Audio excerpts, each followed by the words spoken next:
এখানে যদি আপনার মৌত হয়ে যায়, ভাবুন তো কেমন হবে। আপনার নিথর দেহ এখানে পড়ে থাকবে, আপনার দেহটাকে আস্তে আস্তে করে বাড়ির দিকে নিয়ে রওনা হবে। বাড়িতে আপনার এই মরদেহ গেলে আর কিন্তু আপনার দামি খাটে আপনাকে শোয়ানো হবে না, সঙ্গে সঙ্গে আপনাকে মাটিতে শুইয়ে রাখা হবে। আপনার এই মরদেহ দেখে আপনার পরিবার পরিজন সবাই কান্নাকাটি আরম্ভ করবে, হাউমাউ করে চিৎকার করে কান্নাকাটি শুরু হবে। কিন্তু এই হাউমাউ করে চিৎকার চেঁচামেচি করে কান্নাকাটি বেশিক্ষণ কিন্তু থাকবে না, অল্প কিছুক্ষণ কান্নাকাটির পরে সবাই মিটিং এ বসে যাবে। মিটিং এ বসবে, বসে সিদ্ধান্ত নিবে লাশ বেশিক্ষণ রাখা যাবে না। মাগরিবের পরে মারা গিয়েছেন বলবে যত তাড়াতাড়ি সম্ভব রাত 10টার ভিতরে জানাজা দিয়ে দাও। সিদ্ধান্ত হয়ে যাবে এমন। কিছু লোক চলে যাও বাঁশ কাটতে, বাঁশ ঝাড়ে। কিছু লোক চলে যাবে মসজিদ থেকে খাটিয়ে আনতে। কিছু লোক চলে যাবে কাফনের কাপড় সংগ্রহ করতে। আর কিছু মানুষ চলে যাবে কবর খনন করতে। কিছু মানুষ আবার চুলা করা আরম্ভ করবে, চুলায় পানি গরম করার জন্য। চতুর্দিকে একটা আয়োজন শুরু হবে। এটা হলো আপনার জীবনের শেষ বিদায়ের আয়োজন। এরকম একটা আয়োজন আমার জন্য, আমাদের সবার জন্য আছে না নাই? ভাবুন তো কেমন হবে। বেশিক্ষণ লাশ রাখা হবে না। আপনার পরিবার পরিজন বন্ধু বান্ধব এসে আপনাকে দেখবে আর আফসোস করবে, কিন্তু আপনাকে আর তারা দুনিয়ার জীবনে ফিরিয়ে আনতে পারবে। কিছুক্ষণের মধ্যে পানি গরম হয়ে যাবে। যে বাড়িটা এত সুন্দর করে বানালেন, 2 কোটি 3 কোটি 4 কোটি টাকা দিয়ে বাড়ি বানালেন, ওই বাড়ি থেকে এবার সারা জীবনের জন্য আপনার দেহটাকে এবার বের করা হবে। বের করে গোসল দেওয়ার জায়গায় নেওয়া হবে। গোসল দেওয়ার জায়গায় নিয়ে সেখানে এবার খুব সাধারণ সাবান দিয়ে গোসল দেওয়া হবে। আপনি ধনী মানুষ, দামি দামি ব্র্যান্ডের শাওয়ার জেল, দামি দামি ব্র্যান্ডের সোপ দিয়ে, দামি দামি ব্র্যান্ডের সাবান দিয়ে আপনি গোসল করেছেন। এবার আপনাকে গোসল দেওয়া হবে খুব নরমাল সাবান দিয়ে। গোসল যখন কমপ্লিট হয়ে যাবে, এত দামি দামি ব্র্যান্ডের কাপড় চোপড় শরীর থেকে খুলে ফেলা হবে, সাদা কাফন দিয়ে পেঁচায় ফেলা হবে। সাদা কাফন দিয়ে পেঁচিয়ে এরপরে মসজিদ থেকে আনা খাটিয়ার মধ্যে ল্যাপ নাই, তুষক নাই, ম্যাট্রেস নাই, কিছুই নাই। ওই খাটিয়ার উপরে আপনার নিথর দেহটা ফেলে রাখা হবে। কিছুক্ষণের জন্য আপনার মাথার দিক থেকে কাফনের কাপড় খুলে দেওয়া হবে, যাতে করে পরিচিত জনরা শেষবারের জন্য দেখে নেয়। শেষবারের মতো দেখা কমপ্লিট হয়ে গেলে এত টাকা দিয়ে বানানো বাড়ি, এই বাড়ি থেকে এবার সবাই আপনাকে চিরদিনের জন্য বিদায় দিয়ে দিবে। কোনোদিন আর এই বাড়িতে আপনার দেহ ঢুকবে না। আপনাকে ওই বাড়ি থেকে বের করে দেওয়া হবে। এবার খাটিয়া নিয়ে জানাজার মাঠে যাওয়ার পরে আর তো মাত্র কিছুক্ষণ, জানাজা দেওয়ার পরে কবরটাও প্রস্তুত, কবরে যাওয়া হবে। সারা জীবন আপনি পরিষ্কার পরিচ্ছন্ন পরিপাটি বিছানায় ঘুমিয়েছেন। এবার কবরে গিয়ে দেখা যাবে খুব অল্প ন্যারো 3.5 হাত কবর খনন করা হয়েছে। সেখানে আপনাকে শুইয়ে দেওয়া হবে। কোনো বিছানা নাই, টাইলস নাই, কিচ্ছু নাই। আরে ওই কবর পোকামাকড়, কীট পতঙ্গ, ধুলাবালু যুক্ত, কাদামাটি যুক্ত জায়গা। সেখানে আপনার লাশটা শুইয়ে দিয়ে এরপরে বাঁশের ছাউনি দিয়ে আস্তে আস্তে করে মাটি চাপা দেওয়া হবে। যে ছেলে মেয়ের জন্য নামাজ আদায় করেন নাই, যে চাকরির জন্য, টাকা ইনকামের জন্য, ক্ষমতার জন্য এত কিছু করলেন, আজ আপনার বাড়ির জায়গায়, ছেলে মেয়ের জায়গায়, যে বিবিকে, যে স্ত্রীকে এত ভালোবাসতেন, বিবির জায়গায় কেউ আজকে আপনার সাথে, আরো জোরে বলেন, কেউ আপনার সাথে। সারা জীবন নামাজ ছেড়ে দিলে যে কবরে রাখা হয়েছে, মানুষ কবরে রেখে আসা মাত্রই এই কবর খুব ভালো জায়গা নয়। খবরদার খবরদার খবরদার, বেনামাজি হয়ে কবরে যাইয়েন না। কবর কিন্তু ভালো আচরণ করবে না। এই মাটির উপরে আপনি আজকে দম্ভ ভরে চলাফেরা করেন, মাটিতে পা ফেলে ফেলে হাঁটেন, এই মাটিতে একদিন চলে যাবেন। যখন আমরা লাশ নামায়া দেই তখন আমরা পড়ি মিনহা খালাকনাকুম ওয়া ফিহা নুঈদুকুম ওয়া মিনহা নুখরিজুকুম তারাতান উখরা। এটা অর্থ কি? এটা অর্থ হলো মিনহা খালাকনাকুম, এই মাটি থেকে তোমাকে সৃষ্টি করা হয়েছে, ওয়া ফিহা নুঈদুকুম, এই মাটিতে আজকে আবার তোমাকে ফিরিয়ে দেওয়া হচ্ছে। মাটিতে আপনি বহু দম্ভরে চলাফেরা করেছেন, খবরদার বেনামাজি হয়ে কবরে যাইয়েন না, নতুবা মানুষ যখন কবর দিয়ে উঠে যাবে কবরের দুই পাশের মাটি এমন একটা চাপ মারবে, এক পাশের পাজরে গিয়ে অন্য পাশের পাজরে এভাবে ঢুকে যাবে, কবরটাকে জাহান্নামের গর্তে পরিণত করে দেওয়া হবে। হাদিসে এসেছে কবরের মধ্যে সাপ দেওয়া হবে, সাপ কামড়াতে থাকবে, কবরের মধ্যে জাহান্নামের আগুন জ্বালিয়ে দেওয়া হবে। জাহান্নামের আগুনে কিন্তু আপনি পুড়তে পারবেন না, ওই জাহান্নামের আগুন সহ্য করতে পারবেন না, বরদাস্ত করতে পারবেন না। কবরের সেই ভয়াবহ আযাব থেকে বাঁচার জন্য কবরে যাওয়ার আগে 5 ওয়াক্ত নামাজি হওয়ার দরকার আছে না নাই? এজন্য আজান হলে নামাজে যান।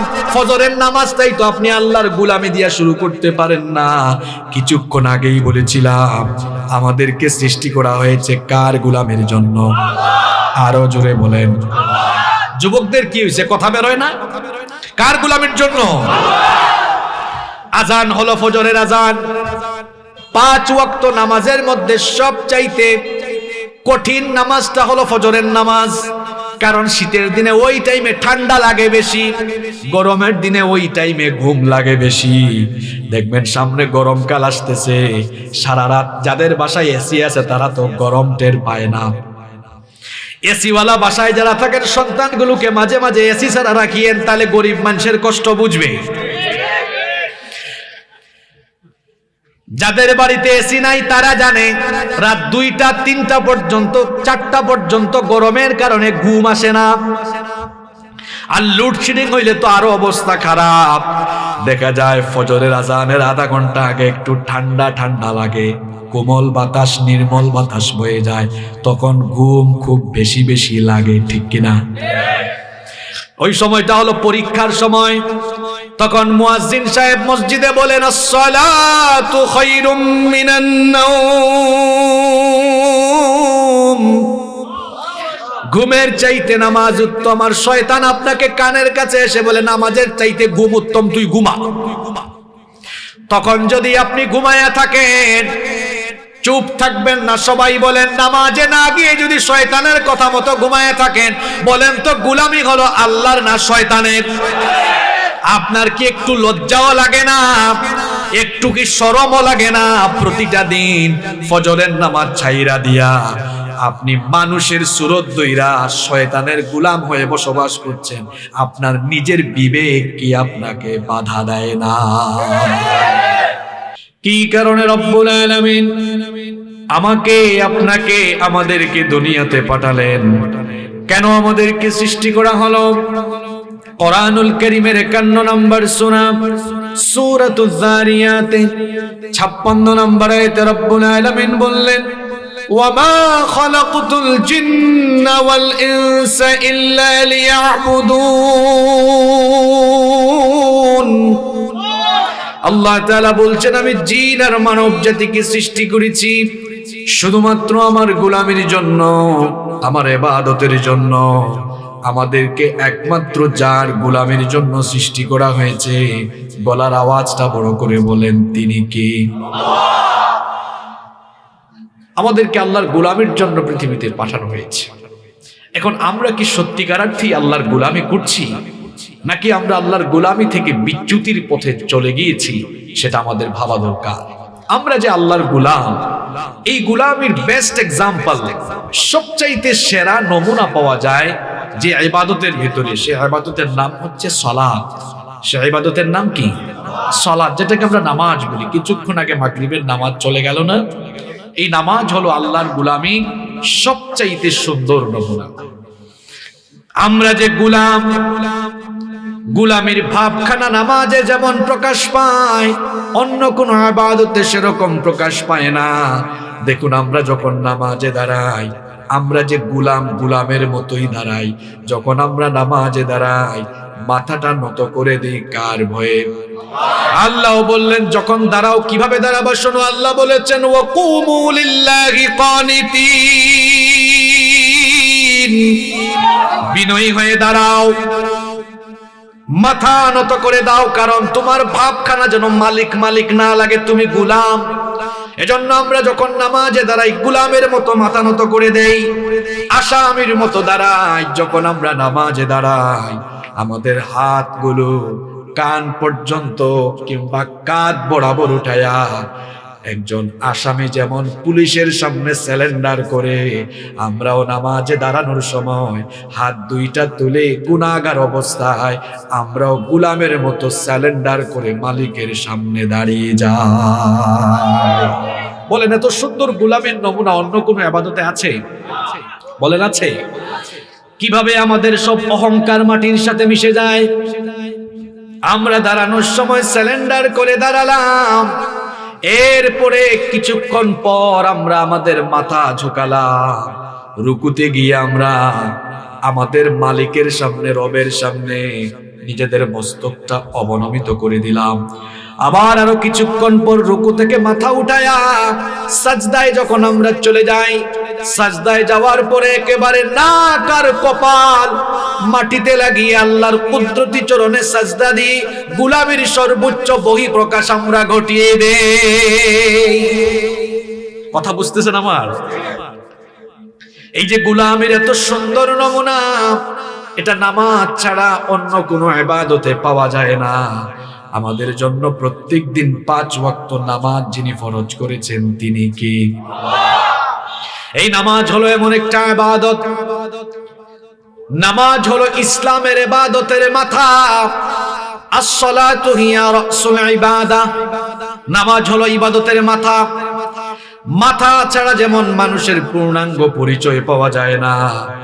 দেখুন, আমি আপনাদেরকে উদাহরণ দেওয়ার জন্য বলছি, আমার দিকে তাকান।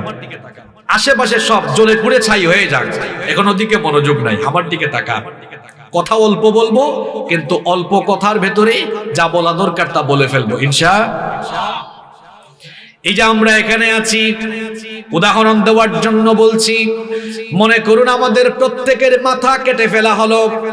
মাথা কেটে ফেলার পরে যদি আমাদের বুক থেকে পা পর্যন্ত নিথর দেহ পড়ে থাকে, বলেন তো মাথা ছাড়া বুক থেকে পা পর্যন্ত শুধু দেহ, দেহ দিয়ে কি কোনো মানুষের পূর্ণাঙ্গ পরিচয় পাওয়া যাবে নাকি?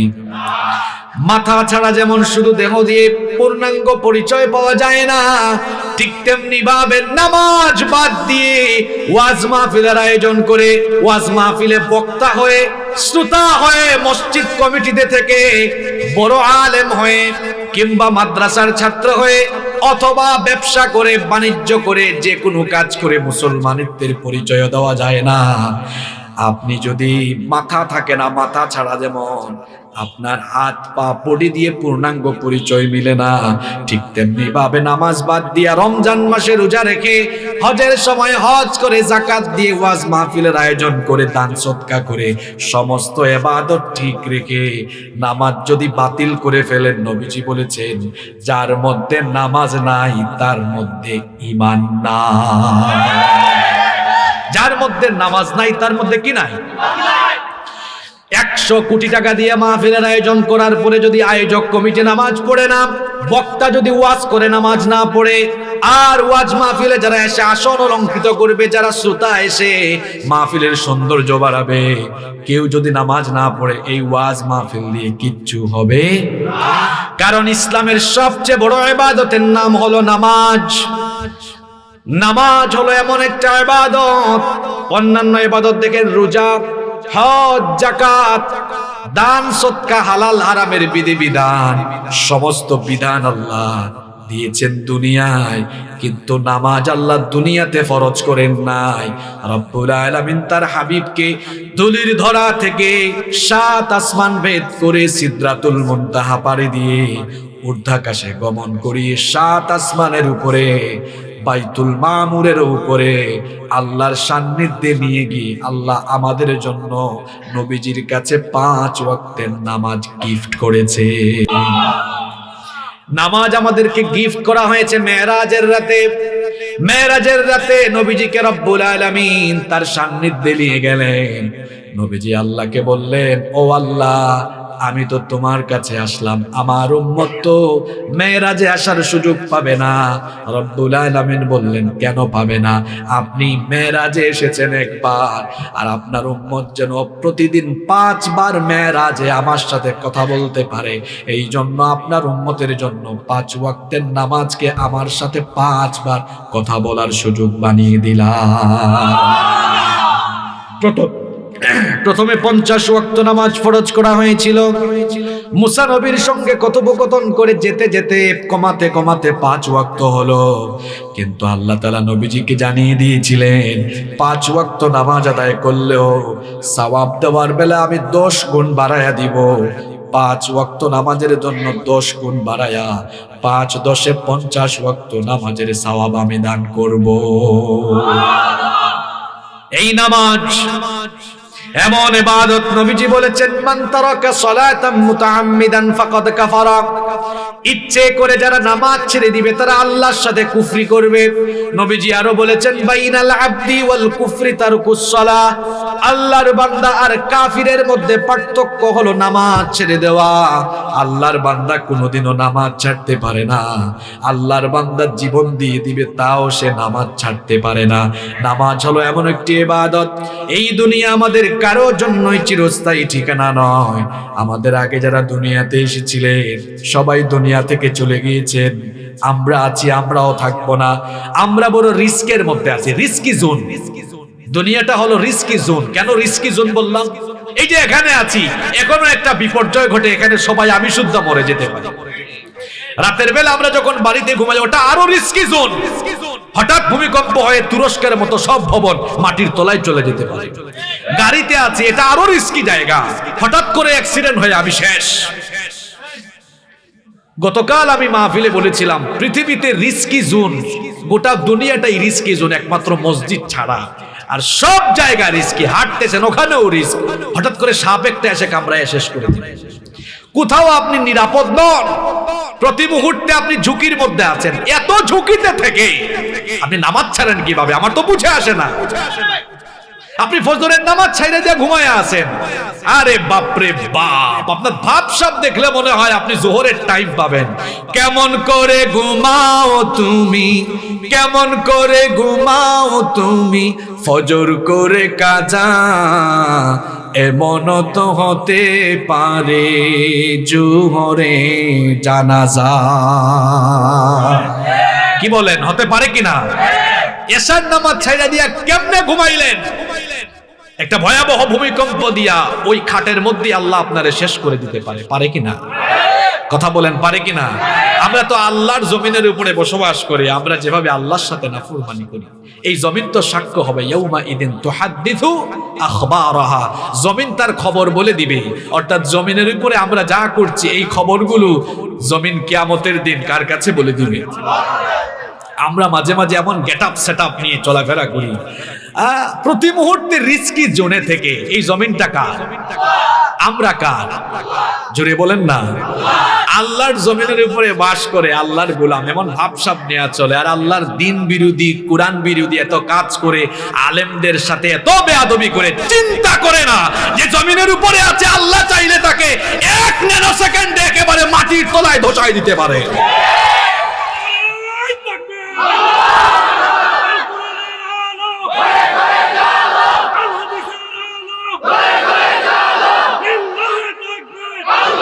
সম্পদের অহংকার কইরেন না। কারণ তার সম্পদ সুদ্ধা জমিনের নিচে চলে গেছে। ক্ষমতার অহংকার করা যাবে না। ফেরাউন তার ক্ষমতা নিয়ে লোহিত সাগরে পানি খেয়ে মরেছে। সৌন্দর্যের অহংকার করবেন না, কারণ সৌন্দর্য নিয়ে কত মানুষ আল্লাহর গজবে পরিণত হয়েছে, কত মানুষ বান্দরে পরিণত হয়েছে। বনি ইসরাইলের 70,000 ইহুদিকে আল্লাহ একদিনে বানর বানিয়েছে। সব ক্ষমতা কার কাছে? খবরদার নামাজ ছাইরেন না, নামাজ ছাইরেন না। কারণ আমরা যখন এই দুনিয়া ছেড়ে চলে যাব হাসরের মাঠে, আমরা আল্লাহর সামনে দাঁড়াবো, এ ব্যাপারে কি কোনো সন্দেহ আছে নাকি? হাসরের মাঠে আমরা যখন দাঁড়াবো, সবার আগে আল্লাহ নামাজের কথা আমাদেরকে জিজ্ঞেস করবেন। সর্বপ্রথম আল্লাহ নামাজের হিসাব চাইবেন। আল্লাহ জিজ্ঞেস করবেন, হে বান্দা, তুমি যতদিন দুনিয়াতে ছিলে তুমি কি 5 ওয়াক্ত নামাজ আদায় করেছো কিনা? আপনার নামাজের হিসাবে গন্ডগোল থাকলে ফেরেশতারা ডান্ডা বেরি লাগাবে, শিকল পড়াবে। কত কত হাত লম্বা শিকল শুনেন। আল্লাহ বলেছেন, সুম্মা ফি সিলসিলাতিন যারুন সুম্মা ফি সিলসিলাতিন, আল্লাহ বলেছেন 70 যিরাআন ফাসলুকু, 70 গজ লম্বা শিকল দিয়ে বেঁধে এরপরে টেনে হিচড়ে জাহান্নামে নেওয়া হবে। জাহান্নামের আগুন কি আপনারা সহ্য করতে পারবেন নাকি? নামাজ ছাড়ার আগে একটু রান্না করে যাইয়েন, অথবা কোথাও আগুন লাগাইয়েন। আগুন জ্বালায়া একটু নিজের হাতখানা আগুনে দিবেন। 20 সেকেন্ড একটু রাখার চেষ্টা করবেন, পারবেন না। এই আগুনের চাইতে জাহান্নামের আগুন আরো 69 ভাগ বেশি দহন শক্তি সম্পন্ন। কারণ নবীজি বলেছেন, দুনিয়ার আগুন হলো জাহান্নামের আগুনের 70 ভাগের 1 ভাগ। এই 70 ভাগের 1 ভাগ এই স্বাভাবিক আগুন। এখানে যদি আপনাকে ফেলা হয়, 1-2 মিনিটও আপনি বাঁচতে পারবেন না, চলে পুড়ে শেষ। এর চাইতে আরো 69 ভাগ বেশি দহন শক্তি সম্পন্ন জাহান্নামের সেই কঠিন আগুনে পুড়তে হবে যদি নামাজ ছেড়ে দেন। ওই আগুন থেকে বাঁচার জন্য দুনিয়াতে আমাদের নামাজি হওয়ার দরকার আছে না নাই? শুনেন শুনেন, বেনামাজিদেরকে রব্বুল আলামিন কিয়ামতের দিন কেমন শাস্তির সম্মুখীন করবেন। নামাজ ছাড়ার আগে কথাগুলো ভালো করে শোনেন। কিয়ামতের দিন হাসরের মাঠে যখন সব মানুষ আল্লাহর সামনে উপস্থিত হবে, আল্লাহ তাআলা উপস্থিত সমবেত সবাইকে বলবেন, তোমরা আমাকে সাজদা দাও। দুনিয়ায় যারা আযান হলে মসজিদে গিয়ে রবকে সাজদা দিত, সঙ্গে সঙ্গে তারা মাথা নত করে আল্লাহকে সাজদা দিবে। কিন্তু দুনিয়ায় যারা বেনামাজি ছিল তারা পিঠ নোয়াতে পারবে না, কাঠের মতো শক্ত হয়ে যাবে, চেষ্টা করলেও তারা সাজদা দিতে পারবে না। কথাগুলো আমার নয়, রব্বুল আলামিন কোরআনুল কারীমের 68 নম্বর সূরা সূরাতুল কলমের 42 নম্বর আয়াতে বলছেন, ইয়াউমা ইউকশাফু আন সাকিন ওয়া ইউদআউনা ইলাস সুজুদি ফালা ইয়াসতাতিউন। সেদিন কঠিন সময় যখন মানুষকে সাজদা দিতে বলা হবে, বেনামাজিরা তখন সাজদা দিতে পারবে না। যখন তারা সাজদা দিতে পারবে না, আল্লাহ বলছেন, খাশিয়াতান আবসারুহুম, তাদের চক্ষুটা অবনমিত হয়ে যাবে। ওয়া তারহাকুহুম যিল্লাহ, জিল্লতিতে বেজ্জতিতে তারা পড়ে যাবে। তারা তাদের পিঠ নোয়াতে পারবে না, পিঠ কাঠের মতো শক্ত হয়ে যাবে। এর কারণ সম্পর্কে আল্লাহ বলছেন, ওয়াকাদ কানু ইউদাউনা ইলাস সুজুদি ওয়া হুম সালিমুন। এর কারণ হলো দুনিয়াতে তারা যতদিন ছিল ততদিন তারা বেনামাজি ছিল। এই বেনামাজিগুলো আল্লাহকে কিয়ামতের দিন সাজদা দিতে পারবে না। এই বেজ্জতি থেকে আমাদেরকে বাঁচার জন্য দুনিয়াতে নামাজি হওয়ার দরকার আছে না নাই? খবরদার নামাজ ছাড়বেন না, নামাজ ছাড়বেন না, কারণ জাহান্নামের আগুন আপনি সহ্য করতে পারবেন না। কি করে নামাজ ছেড়ে দেন, কবরে কখন যাবেন সেটাও তো আপনি জানেন না। হঠাৎ করে আপনার মৌত হয়ে যেতে পারে, মৌতের কোনো গ্যারান্টি নাই। কাপড়ের গ্যারান্টি আছে, জুতার গ্যারান্টি আছে, কিন্তু মৌতের কোনো ওয়ারেন্টিও নাই, গ্যারান্টিও নাই। এটা হঠাৎ চলে আসে, পারমিশন নিয়ে আসে না। ফাইযা জাআ আজালুহুম লা ইস্তাখিরুনা সাআতান ওয়া লা ইস্তাকদিমুন। এই মৃত্যুর সময় আসলে বিলম্ব করা হবে না, সঙ্গে সঙ্গে দেহ থেকে প্রাণ পাখি উড়াল দিয়ে দিবে। দুনিয়া ছেড়ে আপনাকে চলে যেতে হবে। আপনি টাকা ইনকামের জন্য, ক্ষমতার জন্য, আপনি আপনার পড়ালেখার জন্য, দায়িত্বের জন্য নামাজ আদায় করেন না। কিন্তু দেখা যাবে আপনি মারা যাওয়ার পরে আপনার দায়িত্ব, আপনার টাকা পয়সা, সন্তান সন্ততি, ঘর বাড়ি কোনো কিছু কাজে লাগবে, শুধু কাজে লাগবে আপনার আমল। ইয়াউমা লা ইয়ানফাউ মালু ওয়ালা বানুন, ধন সম্পদ, সন্তান সন্ততি কিচ্ছু কাজে লাগবে না। একটু ভাবুন, উপলব্ধি করুন, এত টাকা খরচ করে মাহফিলের আয়োজন করলেন, নিজের জীবন নিয়ে আজকে চিন্তা করুন। এই যে আমি সহ আমরা সবাই এখানে বসলাম, আমরা বাড়িতে ফিরতে পারবো এর কি কোনো নিশ্চয়তা আছে নাকি? আমি হাসিবুর রহমান বাসা থেকে বের হয়েছি, বাসায় আমার লাশ যেতে পারে, আমি বাসায় নাও যেতে পারি, আপনিও বাসা থেকে এসেছেন, বাসায় আর আপনি নাও যেতে পারেন, আপনার লাশ ঢুকতে পারে। কি বলেন, এরকম হতে পারে কি পারে না? ভাবুন তো একবার, একটু উপলব্ধি করুন, একটু চিন্তা করুন, মন দিয়ে শুনুন। এখানে যদি এই মুহূর্তে আপনার মৌত হয়, এই মুহূর্তে এখানে আপনার আমার মৌত হওয়া স্বাভাবিক ব্যাপার না অস্বাভাবিক ব্যাপার? খুব স্বাভাবিক ব্যাপার। এখানে যদি আপনার মৌত হয়ে যায়, ভাবুন তো কেমন হবে।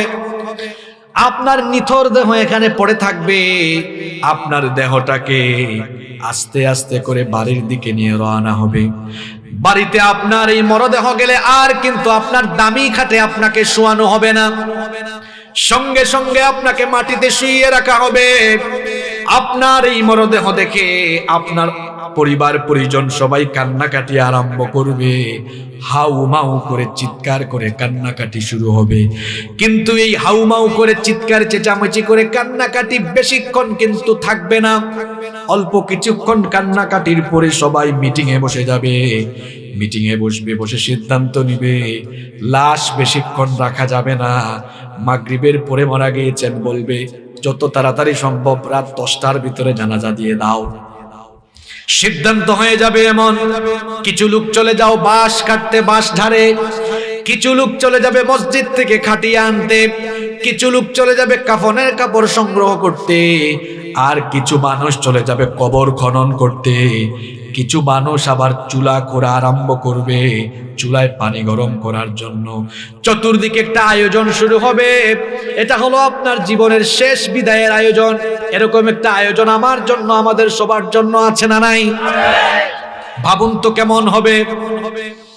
বেশিক্ষণ লাশ রাখা হবে না, আপনার পরিবার পরিজন বন্ধু বান্ধব এসে আপনাকে দেখবে আর আফসোস করবে, কিন্তু আপনাকে আর তারা দুনিয়ার জীবনে ফিরিয়ে আনতে পারবে।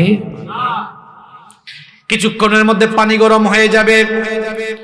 যে বাড়িটা এত সুন্দর করে বানালেন, 2 কোটি 3 কোটি 4 কোটি টাকা দিয়ে বাড়ি বানালেন, ওই বাড়ি থেকে এবার সারা জীবনের জন্য আপনার দেহটাকে এবার বের করা হবে।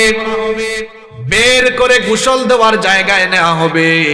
গোসল দেওয়ার জায়গায় নিয়ে সেখানে এবার খুব সাধারণ সাবান দিয়ে গোসল দেওয়া হবে।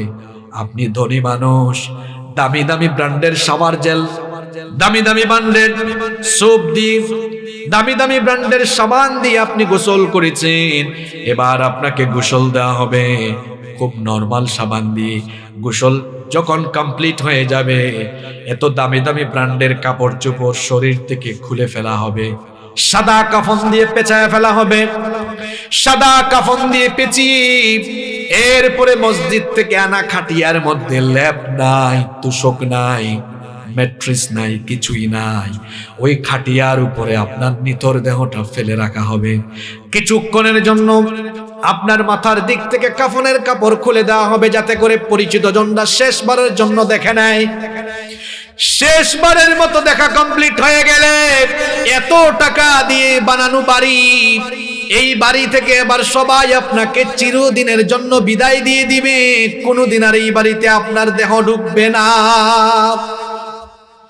আপনাকে ওই বাড়ি থেকে বের করে দেওয়া হবে। এবার খাটিয়া নিয়ে জানাজার মাঠে যাওয়ার পরে আর তো মাত্র কিছুক্ষণ, জানাজা দেওয়ার পরে কবরটাও প্রস্তুত, কবরে যাওয়া হবে। সারা জীবন আপনি পরিষ্কার পরিচ্ছন্ন পরিপাটি বিছানায় ঘুমিয়েছেন। এবার কবরে গিয়ে দেখা যাবে খুব অল্প ন্যারো 3.5 হাত কবর খনন করা হয়েছে, সেখানে আপনাকে শুইয়ে দেওয়া হবে। কোনো বিছানা নাই, টাইলস নাই, কিচ্ছু নাই। আরে ওই কবর পোকামাকড়, কীট পতঙ্গ, ধুলাবালু যুক্ত, কাদামাটি যুক্ত জায়গা, সেখানে আপনার লাশটা শুইয়ে দিয়ে এরপরে বাঁশের ছাউনি দিয়ে আস্তে আস্তে করে মাটি চাপা দেওয়া হবে। যে ছেলে মেয়ের জন্য নামাজ আদায় করেন নাই, যে চাকরির জন্য, টাকা ইনকামের জন্য, ক্ষমতার জন্য এত কিছু করলেন, আজ আপনার বাড়ির জায়গায়, ছেলে মেয়ের জায়গায়, যে বিবিকে, যে স্ত্রীকে এত ভালোবাসতেন, বিবির জায়গায় কেউ আজকে আপনার সাথে, আরো জোরে বলেন, কেউ আপনার সাথে। সারা জীবন নামাজ ছেড়ে দিলে যে কবরে রাখা হয়েছে, মানুষ কবরে রেখে আসা মাত্রই এই কবর খুব ভালো জায়গা নয়। খবরদার খবরদার খবরদার, বেনামাজি হয়ে কবরে যাইয়েন না। কবর কিন্তু ভালো আচরণ করবে না। এই মাটির উপরে আপনি আজকে দম্ভ ভরে চলাফেরা করেন, মাটিতে পা ফেলে ফেলে হাঁটেন, এই মাটিতে একদিন চলে যাবেন। যখন আমরা লাশ নামায়া দেই, তখন আমরা পড়ি মিনহা খালাকনাকুম ওয়া ফিহা নুঈদুকুম ওয়া মিনহা নুখরিজুকুম তারাতান উখরা। এটা অর্থ কি? এটা অর্থ হলো মিনহা খালাকনাকুম, এই মাটি থেকে তোমাকে সৃষ্টি করা হয়েছে, ওয়া ফিহা নুঈদুকুম, এই মাটিতে আজকে আবার তোমাকে ফিরিয়ে দেওয়া হচ্ছে। মাটিতে আপনি বহু দম্ভ ভরে চলাফেরা করেছেন, খবরদার বেনামাজি হয়ে কবরে যাইয়েন না। নতুবা মানুষ যখন কবর দিয়ে উঠে যাবে, কবরের দুই পাশের মাটি এমন একটা চাপ মারবে, এক পাশের পাজরে গিয়ে অন্য পাশের পাজরে এভাবে ঢুকে যাবে,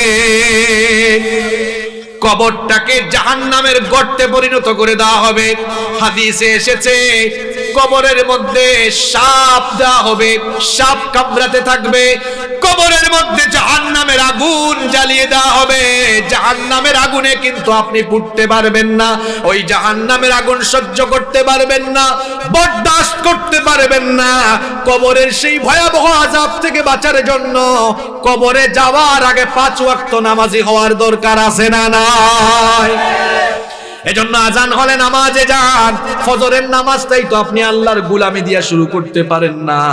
কিছুক্ষণ আগেই বলেছিলাম, আমাদেরকে সৃষ্টি করা হয়েছে কার গোলামের জন্য? আরো জোরে বলেন। যুবকদের কি হয়েছে, কথা বেরোয় না? কার গোলামের জন্য? আজান হলো ফজরের আজান। 5 ওয়াক্ত নামাজের মধ্যে সবচাইতে কঠিন নামাজটা হলো ফজরের নামাজ। কারণ শীতের দিনে ওই টাইমে ঠান্ডা লাগে বেশি, গরমের দিনে ওই টাইমে ঘুম লাগে বেশি। দেখবেন সামনে গরমকাল আসতেছে, সারা রাত যাদের বাসায় এসি আছে তারা তো গরম টের পায় না। এসিওয়ালা বাসায় যারা থাকেন, সন্তানগুলোকে মাঝে মাঝে এসি ছাড়া রাখিয়েন, তাহলে গরিব মানুষের কষ্ট বুঝবে।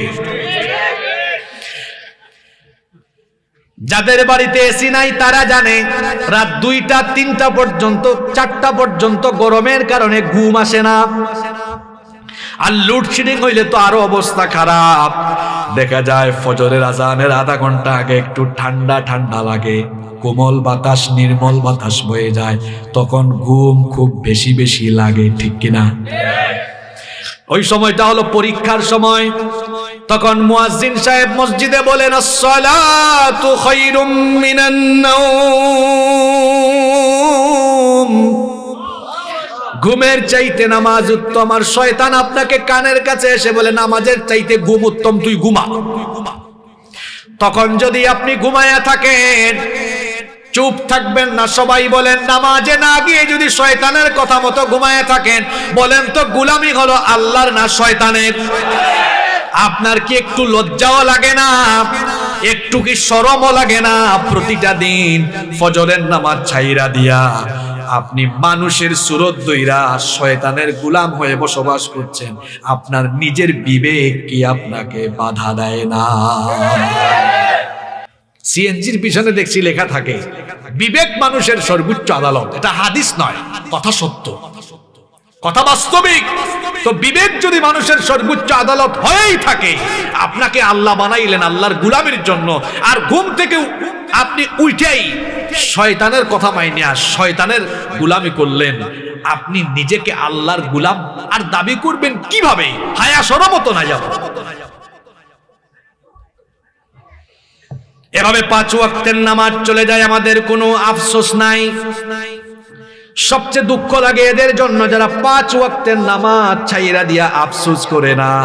কিন্তু এই দুনিয়াতে আমরা বহু মানুষ দেখেছি, যদি তাকবীরে উলা ছুটে যায় সারাটা দিন শুধু আফসোস করে। তাকবীরে উলা বুঝেন তো? এক লোক নামাজে আসলে তার আফসোসই লাগে না, আর আরেক লোক 5 ওয়াক্ত নামাজ পড়ে কিন্তু কোনো কারণে তাকবীরে উলা ছুটে গিয়েছে, আফসোস করে। দুই মানুষ কি একরকম? দুইজন তো একরকম নয়। 5 ওয়াক্ত নামাজ ছাড়ার পরেও যাদের অনুশোচনা আসে না, এই মানুষগুলোর কলিজার মধ্যে একেবারে শয়তানের প্রতারণার জাল বিস্তার করে ফেলেছে। এই লোকটা শয়তানের এমন মুরিদ হয়েছে, শয়তান তাকে তার অন্যতম খলিফা বানিয়ে ফেলেছে। এজন্য 5 ওয়াক্ত নামাজ ছাড়লেও তার আফসোস লাগে না, অথচ এই নামাজের হিসাব সর্বপ্রথম কিয়ামতে নিবেন কে?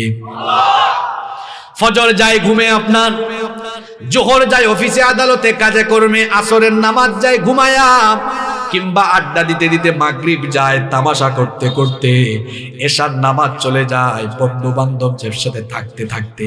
এজন্য আমার জাতীয় কবি খুব সুন্দর লিখেছেন, ঘুমাইয়া কাজা করেছ ফজর, তখনও জাগনি যখন জোহর, হেলায় খেলায় কেটেছে আসর, মাগরিবের ওই শুনিয়া যান, এখনো জামাতে হওরে শামিল, এখনো এর সাথে আছে স্থান, বাজিছে দামামা বাদরে আমামা, শির উঁচু করি মুসলমান, দাওয়াত এসেছে নয়া জামানার, ভাঙা কেল্লায় রে নিশান। আল্লাহু আকবার। ঠিক কইয়েন না, কথাগুলো ভাবেন, আমাদের দেশে ঠিক ঠিক বলা ফ্যাশন হয়ে গেছে। এটা ঠিক না, এটা ভাবার কথা বলেছে। কি লিখেছেন দেখেছেন, ঘুমাইয়া কাজা করেছ ফজর, তখনও জাগনি যখন জোহর, হেলায় খেলায় কেটেছে আসর, মাগরিবের ওই শুনিয়া যান, এখনো জামাতে হও শামিল, এখনো এর সাথে আছে স্থান। কি সুন্দর লিখেছেন। যুবকরা মনে মনে ভাবছে, হুজুর আমরা বুড়া হই, এরপরে নামাজ আদায় করব, বুড়া হবে, এটা কে তোমাকে বলেছে? কিছুদিন আগে আমার বাড়ির পাশের বাড়িতে আমার চেয়ে বয়সে 10 বছরের ছোট ছেলে হঠাৎ করে মরে গিয়েছে। তাহলে বোঝা গেল দুনিয়াতে আসার সিরিয়াল আছে, কিন্তু যাওয়ার কোনো সিরিয়াল। যুবক ভাইদেরকে বলছি, ছাত্র ভাইদেরকে বলছি, মসজিদে নামাজের সামনের কাতার তোমরা ফিল আপ করে দিবা। কারণ হলো যৌবন বয়সে ইবাদত এর দাম কম না বেশি? এই যে আমার বাবাজান চাচাজান যারা আছেন, বুড়া বয়স হইলে দেখা যায় মাজায় ব্যথা, কোমরে ব্যথা, মেরুদণ্ডে ব্যথা, হাঁটুতে ব্যথা, ঠিক মতো রুকু দেওয়া যায় না, সাজদা দেওয়া যায় না, লম্বা সময় নামাজ আদায় করা যায় না। কিন্তু যৌবন বয়সে ফিজিক্যালি ফিট, সুন্দর করে রুকু দেওয়া যায়, সুন্দর করে